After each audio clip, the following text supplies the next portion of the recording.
Hoje de manhã nós vamos meditar a respeito dos benefícios do perdão. Os benefícios do perdão. E um texto preciosíssimo a respeito deste assunto, nós podemos encontrar em qualquer um dos evangelhos sinóticos, que quer dizer semelhantes. Os evangelhos semelhantes nas Escrituras são Mateus, Marcos e Lucas. Lucas, para mim, é o que tem mais detalhes, mas há detalhes preciosos que não estão em Lucas, em outros dos evangelhos semelhantes. Eu quero ler, inicialmente, no capítulo 5 do Evangelho de Lucas, os versos 17 a 26.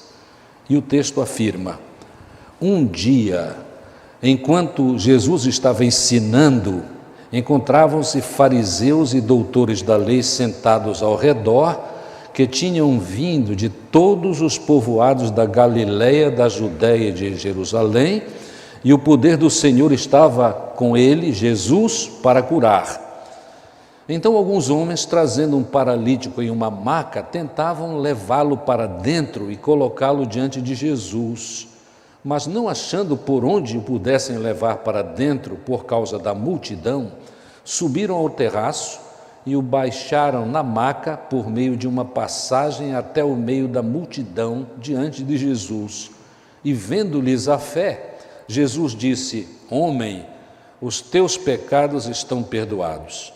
Então os escribas e os fariseus começaram a pensar: quem é este que profere blasfêmias? Quem pode perdoar pecados a não ser Deus? Percebendo, porém, os seus pensamentos, Jesus lhes perguntou: por que pensais assim no coração? O que é mais fácil dizer: os teus pecados estão perdoados, ou levanta-te e anda? Mas para que saibais que o Filho do Homem tem na terra autoridade para perdoar pecados, disse ao paralítico: eu te digo, levanta-te, pega a tua maca e vai para casa. Imediatamente ele se levantou diante deles, pegou a maca em que estivera deitado e foi para casa, glorificando a Deus. E maravilhados, todos glorificavam a Deus. E cheios de temor diziam: hoje vimos coisas extraordinárias. Que Deus abençoe a sua palavra. Como disse, este texto, esta narrativa é apresentada nos 3 evangelhos semelhantes, Mateus, Marcos e Lucas. E o contexto é Jesus, já tendo iniciado o seu ministério há cerca de 1 ano e tendo começado a anunciar o evangelho nas sinagogas, perseguido pelos escribas e fariseus, ele começou a falar em todos os lugares a respeito da mensagem de Deus para o povo, em qualquer lugar. E vemos aqui que aqui ele está ensinando o povo em uma casa. Alguns estudiosos imaginam, e eles escrevem que de fato é uma imaginação, mas eles entendem que esta casa bem poderia ter sido a casa do apóstolo Pedro, em Cafarnaum. E de fato, a razão por que eles dizem isso é porque logo mais nós vamos ver um evento extremo de interesse e ações para que o paralítico estivesse na presença de Jesus. E a razão por não ter havido constrangimento em fazer isso, segundo os especialistas, é porque aquela casa pertencia a alguém de Jesus, que tinha também interesse que a vontade de Jesus fosse feita na vida daquele que tanto necessitava de ajuda. Pois bem, Jesus está neste tempo promovendo curas as mais diversas, e onde há promoção de cura, desde aquele tempo até o nosso tempo, multidões procuram buscar esta ajuda. Multidões seguiam Jesus em todos os lugares. Quando nós estamos lendo no capítulo 5, nós aprendemos no verso 15 o seguinte, o texto diz, Lucas 5,15, a sua fama, porém, se espalhava cada vez mais, e grandes multidões se apresentavam para ouvi-lo e serem curadas das suas doenças. Jesus se tornou extremamente famoso, e na medida em que a fama de Jesus crescia, a ira dos líderes religiosos judaicos crescia também. É muito interessante nós observarmos que este texto, das coisas que afirma com muita clareza, afirma nos Atos de Jesus que o maior problema dos seres humanos não é a questão de saúde física, mental ou emocional, por importante que isto seja, como sabemos, né? A maior necessidade, o maior problema dos seres humanos é lidar com o pecado. Ora, a narrativa é extremamente interessante e cheia de detalhes. Notem, Jesus está ensinando.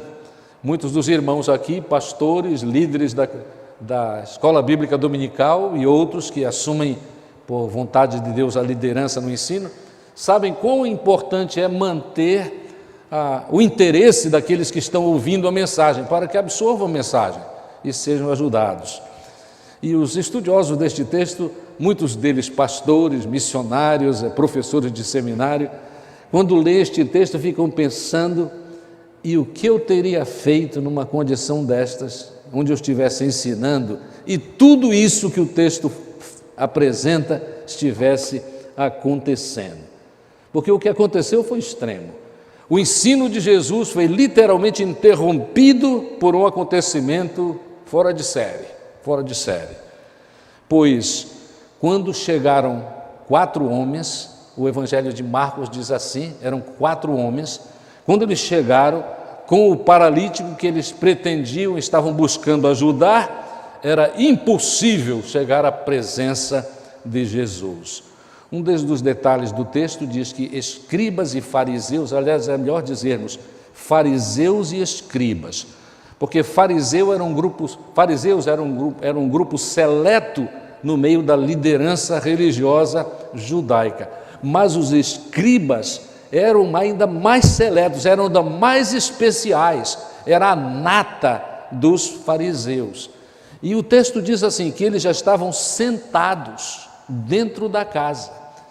A razão por que eles estavam sentados é porque mestres naquela época da vida dos homens, mestres ensinavam sentados.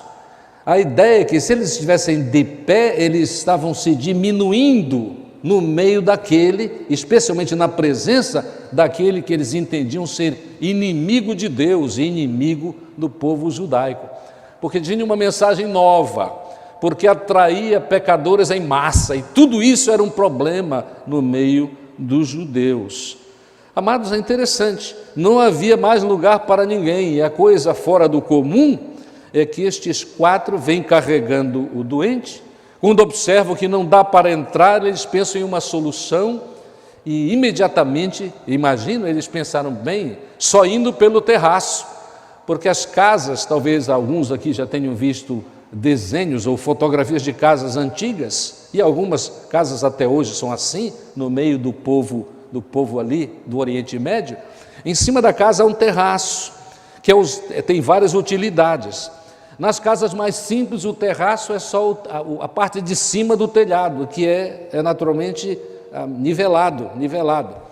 Não é como uma casa que nós temos aí perto do lugar onde eu moro, que a pessoa, com certeza, aquela família de origem suíça, onde há muita neve. Os irmãos sabem que as casas dependem do que acontece no país, no ambiente onde moram, né?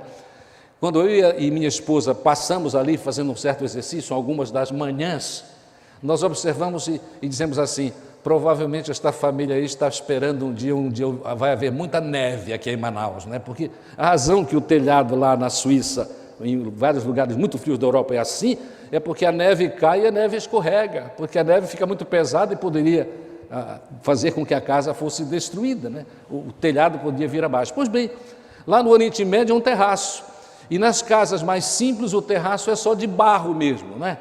Madeirame ou algum outro material, e o barro por cima, e fica o telhado, e eles de alguma forma procuram fazer com que aquilo possa resistir à questão das chuvas e o mau tempo. Mas nas casas mais ricas, e um dos evangelhos diz que o terraço, de fato, a palavra grega usada é para ladrilhos, quer dizer, ficava um negócio bonito, bastante limpo e poderia ter assim outras utilidades. Um dos textos diz que de fato havia naquele terraço estes ladrilhos, mas o fato é que a criatividade dos 4 que estavam ajudando o paralítico em Cafarnaum é tão grande que eles tiram os ladrilhos, porque a palavra de Deus em um dos textos diz que eram ladrilhos, tiram os ladrilhos, algum esforço especial para isso, e abrem um buraco, e de repente quando fariseus, escribas, Jesus e os que estavam ali também, todos muito interessados nas curas de Jesus Cristo e também alguns no seu ensino, eles veem um clarão, e não apenas o clarão, eles veem 4 homens suados e fazendo algum exercício e naturalmente tudo isso interrompe a palavra de Jesus. E eis que desce numa maca o paralítico diante de Jesus. E nós podemos então imaginar isso, né? Esta dificuldade, mas esta intenção firme dos que trouxeram o paralítico para ajudá-lo com a cura do seu mal físico. A palavra de Deus não diz, mas ele devia ser paralítico já há bastante tempo, dependente dos outros, um grande sofredor. Um dos grandes autores que por vezes leio é chamado o pastor Ray Stedman. Ele diz uma coisa muito interessante na sua análise e nas suas imaginações a respeito deste texto. Ele diz: o texto afirma, e é verdade, que Jesus viu a fé deles, dos 4, mas naturalmente do doente também, porque ele teve que concordar em que isso aconteceria. Naturalmente houve perigos nisso, estou sendo levado por 4, e quando eles decidem subir ao terraço para fazer o que fizeram, mais perigoso ficou ainda, mas ele teve também fé. Mas a palavra de Deus diz, quando Jesus observou a fé dos 4 homens, ele ficou admirado da natureza da fé. Pois bem, Ray Stedman, este pregador ao que me refiro, eu quero imitar Ray Stedman dando nomes. A palavra de Deus não dá nomes, mas dando nomes para eles que vão nos lembrar como eles eram, como era a personalidade destes 4. Então, os nomes que eu quero, imitando Ray Stedman, apresentar aos irmãos eram os seguintes. Um deles era chamado Armando Amor, outro era chamado Feliciano Fé, o terceiro era chamado Ernesto Esperança e o quarto era chamado Demétrio Determinado. Lembremos-nos que eles tiveram muita determinação para fazer o que fizeram e assim ajudar o paralítico de Cafarnaum. Eles precisavam e demonstraram muito amor, muita fé, Jesus observou a fé deles, muita esperança e muita determinação. E finalmente, quando o paralítico está diante de Jesus, Jesus diz para ele: perdoados estão os teus pecados. É possível que momentaneamente os 4, o Armando Amor, o Feliciano Fé, o Ernesto Esperança e o Demétrio Determinado, tenham ficado assim, surpreendidos. Afinal, eles levaram o paralítico para ser curado. E Jesus inicialmente disse: perdoados são os teus pecados. E aí a gente pode imaginar e reconhecer que Jesus declarou: perdoados estão os teus pecados, porque esta é a maior necessidade humana. Já esquecemos isto? Jamais devemos esquecer. Aliás, é praticamente impossível esquecermos, porque nós não éramos, mesmo os crentes, não éramos pecadores, nós somos pecadores, né? E o texto sagrado em Romanos 3, 23 é boa lembrança. Lembrança deve ser uma lembrança constante para nós, porque na medida em que eu sei e reconheço que eu sou pecador, esta é a minha natureza, é uma das minhas naturezas, não é? Porque eu tenho a boa natureza, desde que criei em Jesus, é a boa doutrina do Novo Testamento. Mas todos somos pecadores, daí porque esta é a nossa maior necessidade. Romanos 3, 23 a 25 afirma assim: porque todos pecaram e destituídos estão da glória de Deus, sendo justificados gratuitamente pela sua graça, por meio da redenção que há em Cristo Jesus. Quem resolve a questão do pecado é Cristo Jesus, a quem Deus ofereceu como sacrifício propiciatório por meio da fé, pelo seu sangue, para demonstração da sua justiça. Na sua paciência, Deus deixou de punir os pecados anteriormente cometidos para demonstração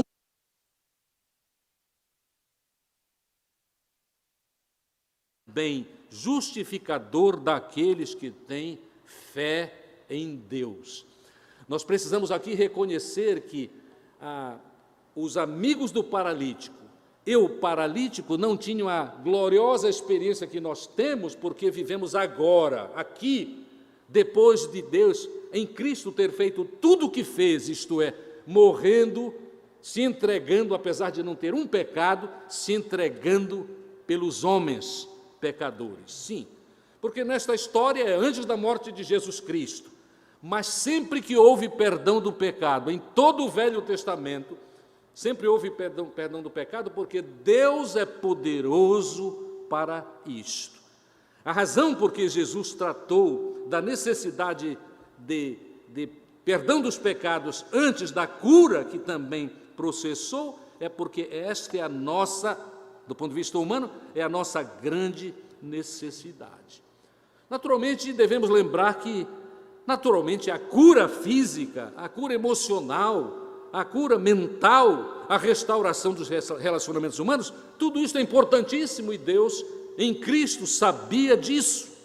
E nós devemos entender que Ele sabe disso, porque nós, então, nos sentiremos amparados, seguros, por causa da operação de Deus na nossa vida. Mas, em primeiro lugar, nos salvando, nos livrando do peso da culpa e da força do pecado. Sim. É importantíssimo reconhecer que o nosso maior problema é o pecado, e precisamos lembrar que todo pecado que cometemos é um pecado contra Deus. Para lembrar esta verdade bíblica, é importantíssimo nós irmos ao Salmo 51, verso 4, quando o rei Davi assim se expressou: pequei contra ti somente e fiz o que é mal diante dos teus olhos. Por isso tua sentença é justa e o teu julgamento é puro. Sim, nossos pecados são contra Deus, mas nossos pecados também são contra o nosso semelhante. Então, esta é a primeira grande lição desta história do paralítico que é levado à presença de Jesus, no meio daquela multidão, e que passa pelo buraco feito no terraço para que Jesus, então, pudesse operar como operou. O texto sagrado inicial disse que o poder de Deus estava sobre Jesus para curar, e ele curou, mas ele começou dizendo: perdoados são os teus pecados, os teus pecados. E, naturalmente, esta é uma outra ênfase da Escritura, é que esta é a maior bênção que nós podemos experimentar. Esta é a maior bênção que nós podemos experimentar. Mas mesmo sendo uma bênção tão grande, houve reação muito forte da parte dos fariseus e dos escribas. Porque quando Jesus disse: olha, homem, os teus pecados estão perdoados, os escribas começaram a pensar, e em seus corações eles perguntavam: afinal, quem é este que profere blasfêmias? Quem é este que profere blasfêmias? Vamos lembrar que só Deus pode perdoar pecados. Vamos nos lembrar que entre os judeus havia afirmações bem constantes de que nem o Messias, eles não tinham uma ideia correta a respeito do Messias.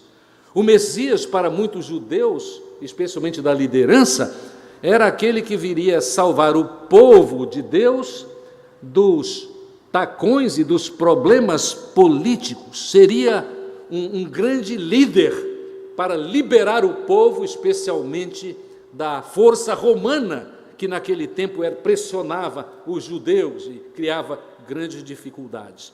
Então, especialmente fariseus e escribas naquele tempo, entendendo que nem o Messias perdoa pecados, porque ele tem outra função, Ele vem para livrar do ponto de vista de governo, para orientar o povo. Só Deus mesmo, Jeová, pode perdoar. Eles de fato tiveram muita dificuldade com a afirmação de Jesus Cristo. E blasfêmia é não dar valor a Deus, é diminuir o valor de Deus. Mas os judeus tinham 3 escalões a respeito desta questão de blasfêmia. Blasfêmia, diziam eles, era, em primeiro lugar, ir de encontro à lei de Deus, extremamente zelosos. O apóstolo Paulo, quando faz afirmações a respeito do que ele era quando fariseu, ele diz: eu era extremamente zeloso em todas as coisas da lei.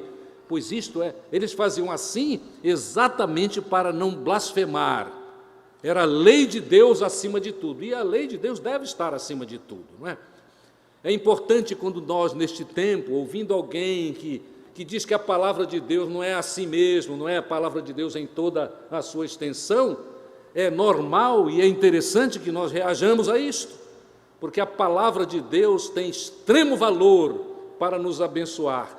Se nós não tivermos a palavra de Deus, então não há remédio para absolutamente nada, nem para os nossos pecados e nem para as nossas curas, porque Deus não terá valor algum. Mas eles diziam que, olha, a primeira blasfêmia é ir de encontro à lei de Deus. A segunda blasfêmia, e crescentemente, a segunda é falar mal de Deus. Em que sentido? Uma boa ilustração é amaldiçoar alguém em nome de Deus. É muito comum e é próprio nós dizermos assim: Deus te abençoe.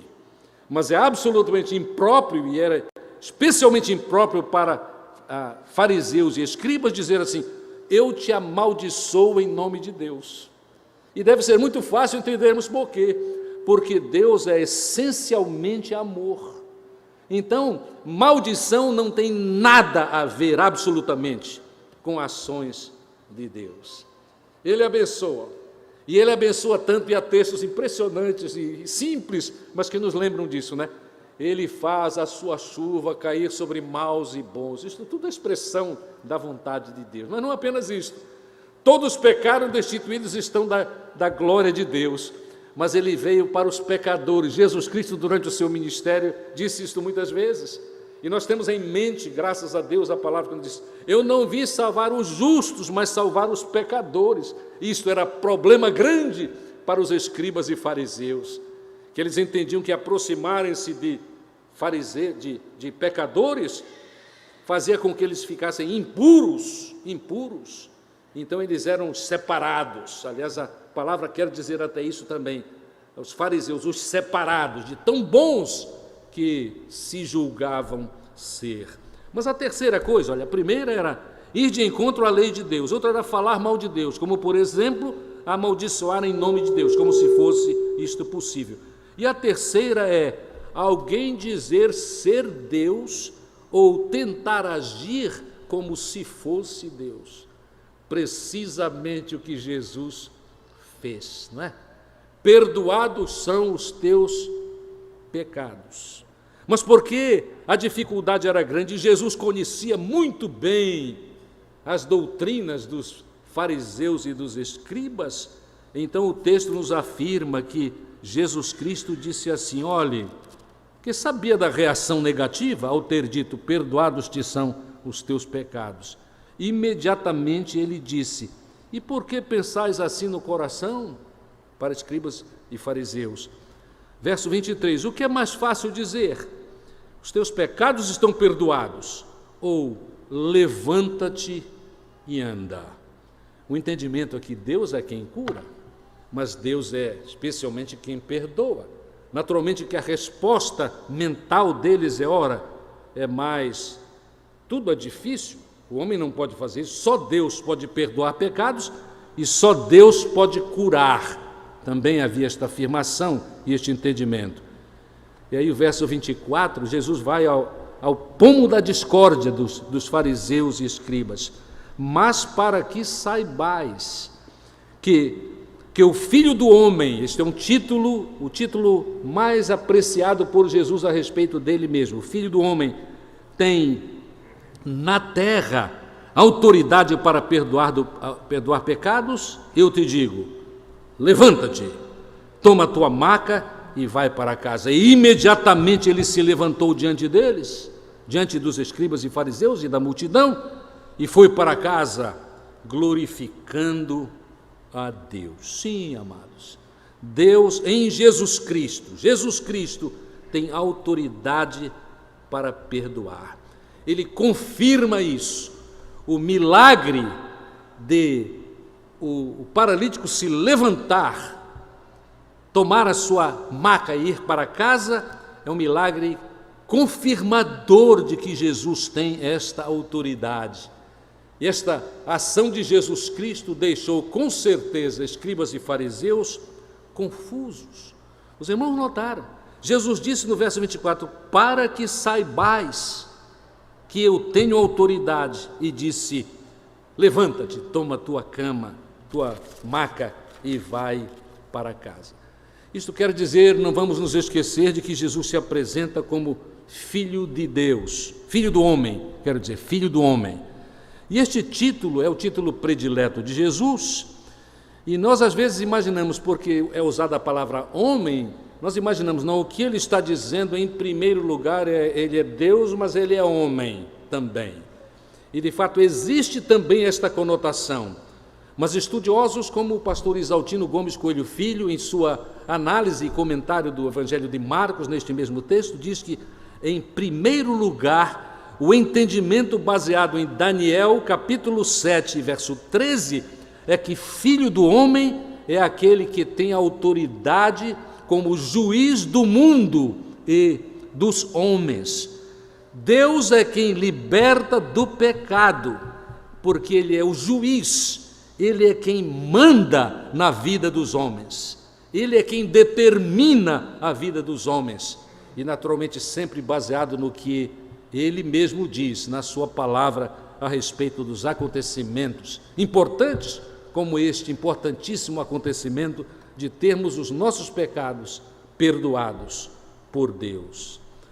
É muito interessante nós reconhecermos isto. Amados, todos nós, aliás, o texto diz que todos ficaram maravilhados.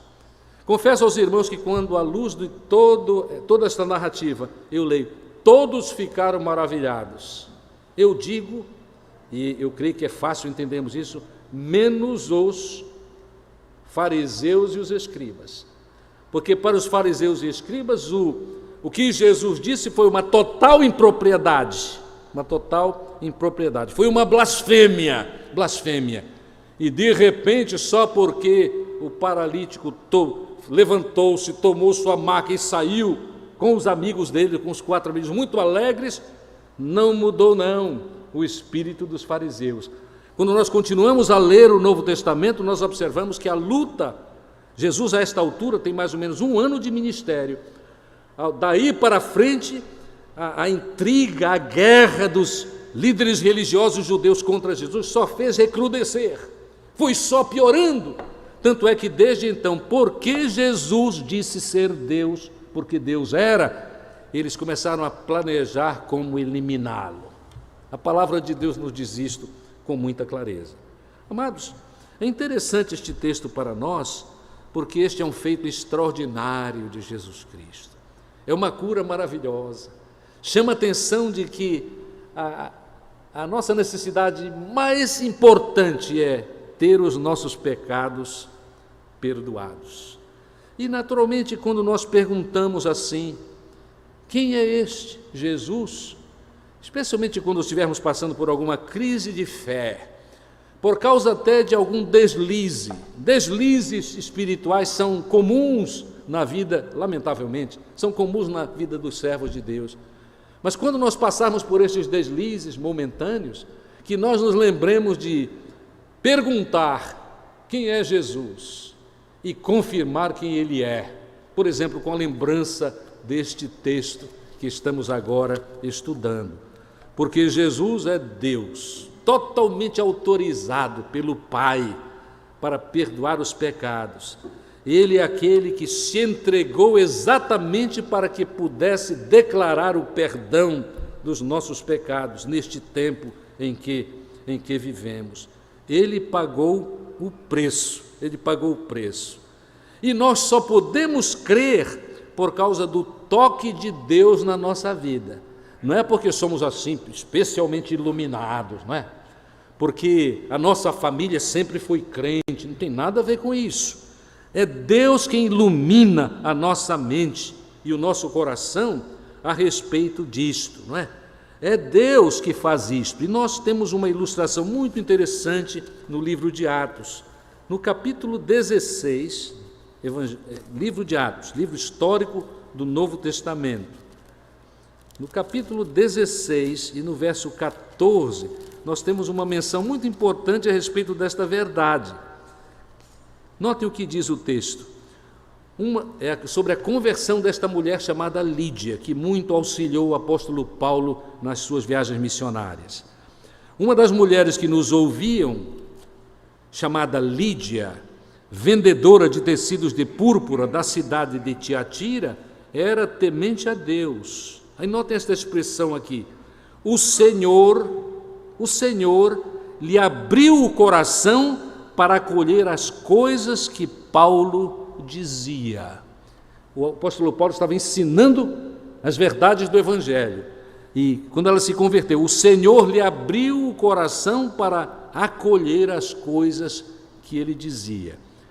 A aceitação de que somos pecadores e que precisamos ter o perdão de Jesus é algo que Deus mesmo coloca no nosso coração, abre a nossa mente para entendermos.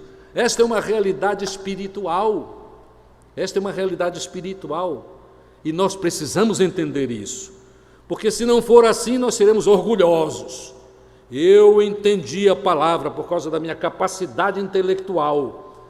Lembremos-nos que Jesus Cristo, certa vez, orando ao Pai, ele disse assim: graças te dou, ó Pai, porque revelastes estas coisas aos pequeninos, aos simples. Não tem nada a ver com intelectualidade, muito menos a ver com religiosidade, como, por exemplo, a dos escribas e fariseus. Sim, a nossa fé, só para trazermos mais um texto, porque nesta área de perdão dos pecados, amados, nós precisamos conhecer a verdade. É importantíssimo o texto clássico de Efésios, no capítulo 2, versos 8 a 10, porque é fundamental sabermos que a nossa fé, a minha confiança em Deus, tem a ver especificamente com a obra de Deus na nossa vida. Efésios 2, 8 a 10 afirma: porque é pela graça que sois salvos por meio da fé. Isto não vem de vós, é dom de Deus, não vem de obras para que ninguém se glorie, pois fomos feitos por Ele, criados em Jesus Cristo para as boas obras, previamente preparadas por Deus para que andássemos nelas. Olha, é obra de Deus, é dom de Deus, verso 8, parte B, a última parte. Que privilégio nosso saber destas verdades, porque quando nós conhecemos estas verdades, nós lemos, meditamos e entendemos aquela experiência de Jesus, dizendo, em primeiro lugar, perdoados estão os teus pecados, e então, mandando levantar-se, tomar sua maca e ir para casa, nós entendemos melhor e podemos pensar a respeito de outros benefícios, além do principal, o perdão dos pecados. Quais são os outros benefícios? Importantes também, reconheçamos, agradecidos a Deus. Primeiro é a alegria. O perdoado é uma pessoa alegre. Em Romanos, no capítulo 4, versos 6 em diante, a alegria é muitas vezes nas Escrituras chamada de bem-aventurança, feliz, ele é feliz porque é perdoado. Essa bem-aventurança é somente para os da circuncisão ou também para os da incircuncisão? Os da circuncisão são os judeus, os da incircuncisão são os gentios, os que não têm orientação judaica. Pois dizemos que, no caso de Abraão, a fé lhe foi atribuída. Deus deu esta fé, né? A fé foi atribuída como justiça. Como lhe foi atribuída? quando ele foi circuncidado ou quando era incircunciso? Não, quando foi circuncidado, mas quando ainda era incircunciso. E o texto continua a dizer, mas fala de que é bem-aventurado. Ele é bem-aventurado por causa de, em Jesus Cristo, ele ter sido perdoado dos seus pecados, mediante a fé, que é dom de Deus. Um outro benefício de termos sido perdoados, e tem a ver com alegria também, é muito próximo de alegria, é experimentarmos paz com Deus. Paz com Deus por causa do alívio, da culpa do nosso pecado, por causa da confissão. Notem, isto não é coisa apenas do Novo Testamento. No Salmo 32, versos 1 a 5, nós podemos ler a respeito desta bem-aventurança, desse esquecer a culpa do pecado. Vale a pena ler o texto. Bem-aventurado é aquele cuja transgressão é perdoada. Transgressão é um dos nomes de pecado. Transgressão é perdoada e cujo pecado é coberto. Bem-aventurado o homem a quem o Senhor não atribui culpa e em quem não há engano. Enquanto eu me calei, diz Davi, o rei, meus ossos se consumiam de tanto gemer o dia todo. Quanto sofrimento! Porque a tua mão pesava sobre mim de dia e de noite. Meu vigor se esgotou como no calor da seca. Confessei-te o meu pecado e não encobri a minha culpa. Eu disse, confessarei as minhas transgressões ao Senhor, e tu perdoaste a culpa do meu pecado. E tu perdoaste a culpa do meu pecado. Davi está falando, e nós podemos ter um entendimento profético do que ele dizia. Lá na experiência da cura do paralítico em Cafarnaum, foi exatamente o que aconteceu. Além de cura física, ele experimentou aquele alívio do seu pecado. Então é uma das razões porque eles se maravilharam, e especialmente o paralítico de Cafarnaum, é que ele foi perdoado do seu pecado, como nós hoje também podemos ser perdoados do nosso pecado. Mas outro benefício importantíssimo do perdão dos pecados é que nós, porque perdoados por Deus, somos inspirados para também perdoar o nosso semelhante, aqueles que pecam contra nós. E a questão não é só eu perdoo aqueles que fizeram algo contra mim, eu também, por causa do perdão dos pecados, que é uma realidade tão maravilhosa, eu posso também perdoar-me. Eu perdoo os outros, mas eu também me perdoo. Eu conheço pessoas que de fato sofrem, inclusive fisicamente, especialmente males emocionais, porque não se perdoam de algo que aconteceu. É um sofrimento terrível, terrível.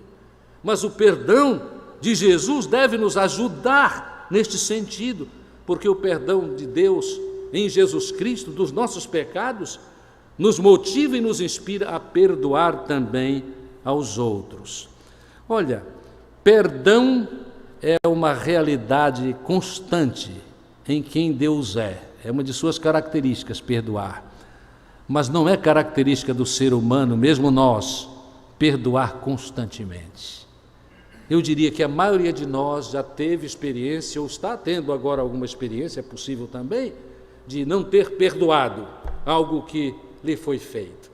E eu sei bem o que é, por experiência, o que é que acontece. Quando nós não perdoamos o nosso semelhante, em qualquer tempo da nossa vida, nós nos tornamos reféns daquela situação negativa.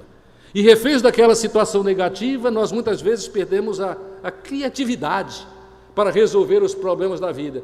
Porque em vez de estarmos livres, nós estamos escravizados e nós relembramos. Nós criamos uma nova e constante narrativa do acontecido que, imaginamos tolamente, justifica eu não perdoar. Tenho certeza disso. Eu conheço bem esta congregação. Eu sei de casos que ainda ocorrem no nosso meio de pessoas que não perdoaram. Eu quero só dizer o seguinte: que tristeza. Como seria bom se por causa da ação de Deus, porque tem de ser de Deus, na vida destes irmãos, houvesse uma transformação, houvesse um entendimento que Deus perdoa e um dos resultados do perdão de Deus tem de ser, precisa ser, para o meu bem, deste lado da eternidade, perdoar o meu semelhante, para ter um alívio desta condição, para não perder mais tempo em narrativas tolas, porque as dificuldades foram do passado, mas as dificuldades do não perdão, do sofrimento porque alguém me maltratou no passado, continuam até aqui a resolver, a perturbar a minha vida. É importantíssimo o alívio disso e pode ocorrer. Aliás, Jesus Cristo falou a respeito desta importantíssima necessidade. O mesmo Jesus que disse para aquele paralítico em Cafarnaum, perdoados são os teus pecados, também disse algo muito especial para nós neste contexto, especialmente aqueles de nós que ainda temos uma luta grande com alguma coisa não esquecida, mantida diante de nós mesmos para o nosso sofrimento. Em Lucas 6, no chamado Sermão da Planície, versos 27 a 28 e 37, que este texto fique na nossa mente e nos ajude a tomar a decisão coerente com o Evangelho de Jesus Cristo, coerente com já termos sido perdoados do nosso pecado. Verso 27. Mas digo a vós que ouvis, amai vossos inimigos, porque aquele que fez algo contra mim é meu inimigo, por isso que eu não perdoo. Amai vossos inimigos, fazei bem aos que vos odeiam, abençoai os que vos amaldiçoam e orai pelos que vos maltratam. Ao que te bater numa face, oferece também a outra, e ao que te houver tomado a capa, deixa que leve também a túnica. E o verso 37 que diz: não julgueis e não sereis julgados, não condeneis e não sereis condenados. E o principal é a última parte: perdoai e sereis perdoados. Perdoai e sereis perdoados. Olha, quando nós perdoamos, nós voltamos a experimentar a harmonia. E mesmo enquanto não houve tempo ou interesse do outro, que talvez também me odeie, entrar nesta situação, nesta harmonia tão desejável, eu já entrei, porque eu realmente perdoei, fiz a vontade do Senhor Jesus Cristo. Mas, amados, não só Jesus, o apóstolo Paulo, grande intérprete das mensagens da palavra de Deus, que escreveu a maior parte das cartas, a maior parte das cartas no Novo Testamento, em Colossenses 3, versos 12 e 13, nos traz uma palavra muito importante. Colossenses 3, versos 12 e 13. E notem para quem ele diz isto. É para os crentes, não é? Que ele chama de eleitos de Deus. Então, verso 12, como santos, separados já por Deus, não é perfeitos, é santos, e amados, eleitos de Deus, revestivos. Agora Deus já fez tudo, agora nós temos que permitir isso. Revestivos de um coração cheio de compaixão, bondade, humildade, mansidão e paciência, suportando e perdoando uns aos outros. Se alguém tiver alguma queixa contra o outro, assim como o Senhor vos perdoou, também perdoai. Assim como o Senhor vos perdoou, também perdoai. Perguntas: o Senhor perdoou o teu pecado e o meu pecado? Perdoou. Nós ouvimos em algum tempo, quando cremos em Jesus Cristo, a mesma palavra de Jesus que Jesus deu para o paralítico em Cafarnaum, logo que desceu a maca: perdoados são os teus pecados, levanta-te, toma a tua maca e anda. Nós precisamos, entendendo que Ele nos perdoou, fazer a mesma coisa do ponto de vista figurativo: levantar, tomar a maca que escravizou por tanto tempo e ir para casa, diferentes, diferentes, libertos da culpa do pecado, libertos por obra de Deus, da escravidão a situações indesejáveis porque passamos no passado, porque alguém nos amaldiçoou, porque alguém nos perturbou, porque alguém quis o nosso mal. Quando nós fazemos assim, amados, nós experimentamos não só a maravilha da salvação, porque salvação é perdão dos pecados, mas a maravilha dos relacionamentos com os nossos seres humanos harmoniosos, abençoadores, saudáveis. Isto quer dizer que dão saúde, que também tanto precisamos. Eu quero terminar com uma história e um texto sagrado.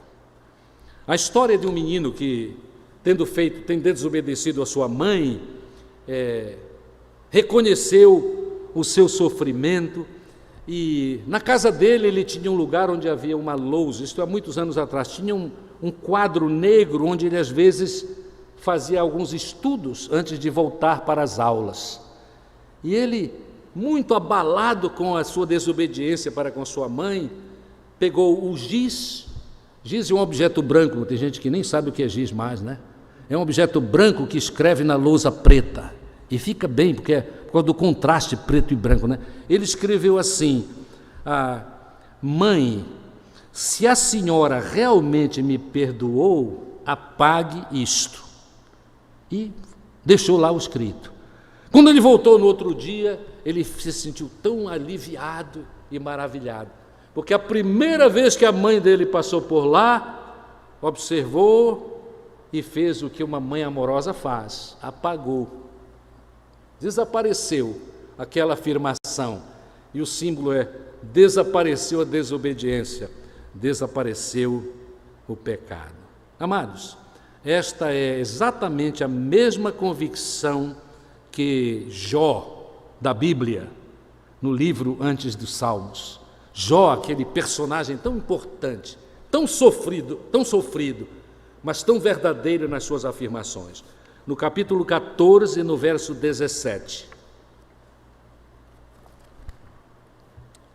ele afirmou o seguinte, Jó capítulo 14 e verso 17. Eu escolhi este texto porque ele é muito figurativo desta experiência de perdão verdadeiro que Deus dá e que nós devemos também permitir àqueles que fazem o mal contra nós. Ele escreveu assim, 14, 17. A minha transgressão, aliás, desde o verso 16 e 17. Então contarás os meus passos, mas não ficarás vigiando o meu pecado. Vigiando o meu pecado.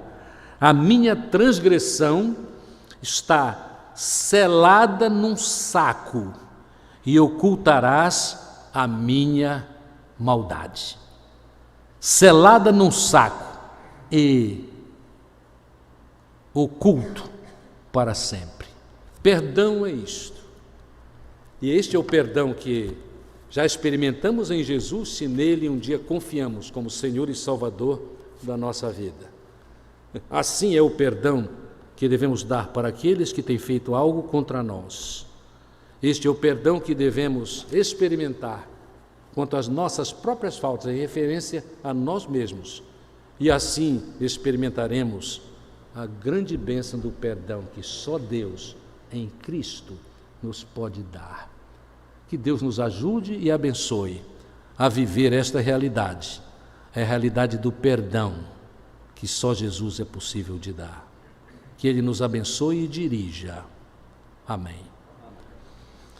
Eu pergunto se ao alcance da minha voz há alguém que, nunca tendo experimentado o perdão de Jesus Cristo, deseja neste tempo da sua vida, depois de sofrimentos diversos e confusão mesmo espiritual, deseja dizer: Senhor, perdoa os meus pecados, aceita-me.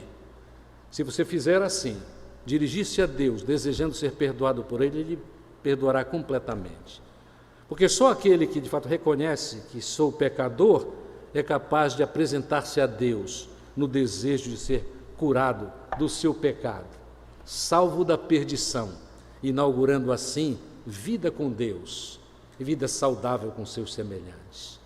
Se há alguém aqui que deseja aceitar Jesus como Senhor e Salvador da sua vida, para experimentar a bênção, o privilégio do perdão, por favor, levante uma de suas mãos. Há alguém aqui nesta condição que quer aceitar Jesus como Salvador hoje de manhã, para ter os seus pecados perdoados? Ao alcance da minha voz, se você toma esta decisão, eu peço o favor de nos comunicar isso, para que nós possamos nos alegrar e, dentro das possibilidades, oferecer algumas sugestões e orientações para você continuar neste maravilhoso caminho, o caminho da experiência com o perdão de Deus para os seus pecados. Que Deus nos auxilie e abençoe em todo este dia. Amém.